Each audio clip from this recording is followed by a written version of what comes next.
میری اہلیہ کی اپنے محلہ میں قائم بیوٹی پارلر کی مالکن سے اچھی خاصی دوستی تھی۔ وہ اکثر اس کی تعریفیں کرتی رہتی۔ پھر ایک روز اس نے شہلا نامی اس خاتون کے بارے میں مجھے بتایا کہ اس کی زندگی میں کیسے خوشیوں کی جگہ غموں نے بسیرا کر لیا۔ شہلا کی کہانی میں اپنی اہلیہ کی زبانی بیان کر رہا ہوں۔ شہلا سے میری ملاقات ایک بیوٹی پارلر میں ہوئی تھی۔ میں نے اس پارلر کی بہت تعریف سنی تھی، اور جب میں نے اپنی آنکھوں سے پارلر اور اس کی مالکن شہلا کو دیکھا تو یہ بات 100% درست تھی۔ شہلا ایک خوش شکل اور سمارٹ لڑکی تھی۔ اس کے کام کے ساتھ ساتھ اس کا اخلاق بھی بہت اعلیٰ تھا۔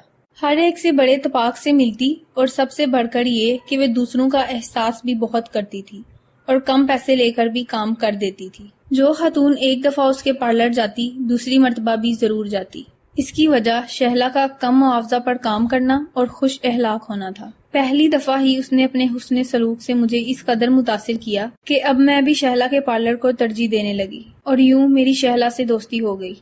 شہلا نے مجھے اپنے بارے میں بتایا کہ اس کی شادی کچھ عرصہ پہلے ہوئی تھی، مگر اس کا شوہر نشہ کرتا تھا، جس کی وجہ سے طلاق ہو گئی۔ میں نے اسے تسلی دی کہ کوئی بات نہیں، شاید یہ تمہارا امتحان تھا، یا ہو سکتا ہے کہ تمہیں اس سے اچھا لڑکا مل جائے، لیکن وہ دل برداشتہ ہو چکی تھی اور دوسری بار کسی قسم کا خطرہ مول لینے کو تیار نہ تھی۔ بہرحال وقت گزرتا رہا۔ ان گزرتے دنوں میں شہلا سے میری دوستی مضبوط سے مضبوط تر ہوتی چلی گئی۔ پھر میرے لیے ایک رشتہ آیا، جھٹ پٹ منگنی، اور پھر شادی ہو گئی۔ میری شادی پر شہلا نے مجھے نہایت خلوص سے تیار کیا تھا۔ شادی کے بعد میں دوسرے شہر چلی گئی، اور اب شہلا سے کبھی کبھار ہی ملاقات ہوتی تھی۔ ایک دن میں اپنے میکے گئی تو شہلا سے بھی ملنے چلی گئی۔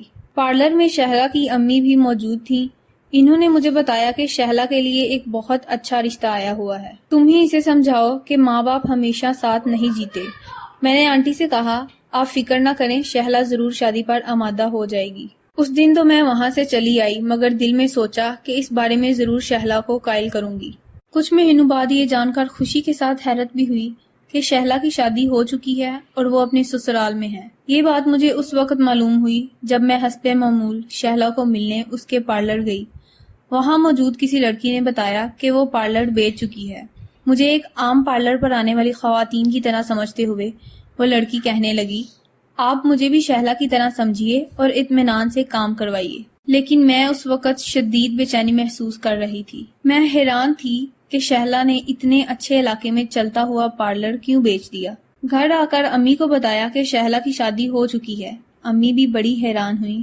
میں نے امی سے کہا، مجھے اس کے پارلر بیچنے کی وجہ سے بہت پریشانی ہوئی ہے۔ شہر کا معروف پارلر جس کی مالک شہلا تھی، وہ اسے فروخت کر کے سسرال جا چکی ہے۔ امی نے مجھے کہا، اس میں پریشان ہونے کی کیا بات ہے، شہلا نے سوچ سمجھ کر ہی اسے فروخت کیا ہوگا۔ مگر جانے کیوں میرا دل مطمئن نہ ہوا۔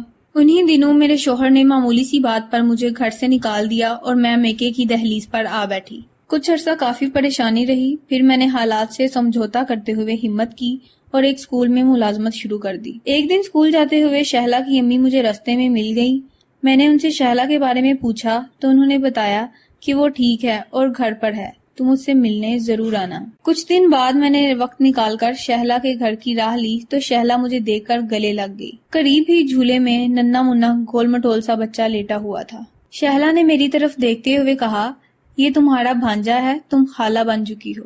مجھے اندازہ تو پہلے ہی ہو چکا تھا۔ میں نے بے انتہا خوشی کا اظہار کیا اور بچے کو اٹھا کر اپنے سینے سے لگایا اور اسے ایک ہی سانس میں کئی دعائیں دے ڈالی۔ شہلا بولی، خالہ بھانجے کو پیار سے فرصت ملے تو بندی کی طرف بھی دیکھ لینا۔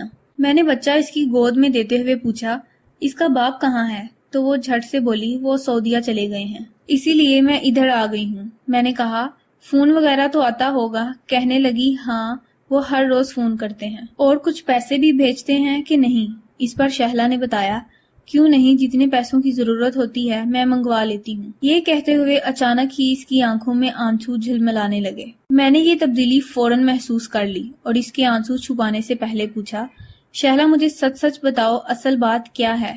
ہم دونوں دوست ہیں اور ایک دوسرے سے دل کا حال کہہ کر بوجھ ہلکا کر سکتی ہیں۔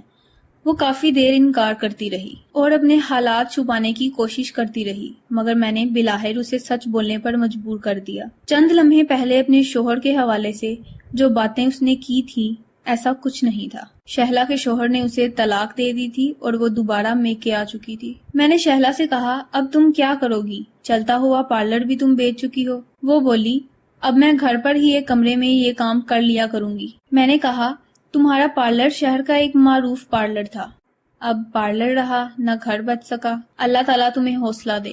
وہ بولی حالات نے میرے ساتھ جو کچھ کیا ہے، جی تو چاہتا ہے خودکشی کر لوں، لیکن پھر اس ننھی سی جان کا خیال آتا ہے۔ اس نے اپنے بیٹے کی طرف اشارہ کرتے ہوئے کہا۔ میں نے کہا اگر اس کا باپ اسے بھی چھین لے تو پھر کیا کرو گی؟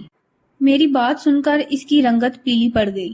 معلوم ہوا کہ اس کا سابقہ شوہر یہ دھمکی دے چکا تھا کہ وہ اپنے بیٹے کو شہلا سے چھین لے جائے گا۔ بہرحال میں اسے تسلی دے کر واپس لوٹ آئی، مگر میری بات سچ ثابت ہوئی۔ چند ہفتوں بعد میں ہی بچے کا باپ اسے لینے پہنچ گیا۔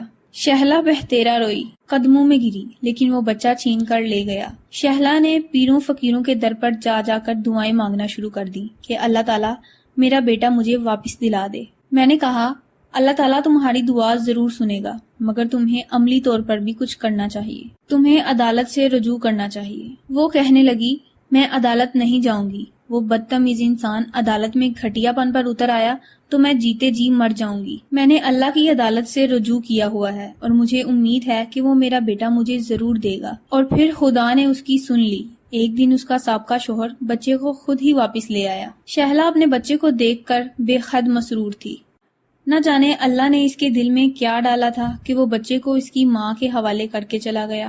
گھر کے کمرے میں بنایا گیا پارلر شہلا اور اس کے بچے کی ضروریات کے لیے کافی ہے۔ بچہ اب 4 سال کا ہو چکا ہے، شہلا اسے اسکول داخل کروا چکی ہے اور اس کی زندگی اپنے بیٹے کی تعلیم و تربیت کے لیے وقف ہو چکی ہے۔ اس کا کہنا ہے کہ میں روکھی سوکھی کھا کر اپنے بچے کو تعلیم ضروری دلواؤں گی۔ کبھی کبھی وہ اپنی بیتی زندگی بھی یاد کرتی ہے اور پھر کئی دن بیمار رہتی ہے، لیکن اپنے بیٹے کو دیکھ کر وہ سب کچھ بھول جاتی ہے۔ یاد رہتا ہے تو صرف اپنا مقصد کہ اپنے بیٹے کو ایک پڑھانا لکھانا اور اچھا انسان بنانا ہے۔ مجھے امید ہے شہلا کی امیدیں ضرور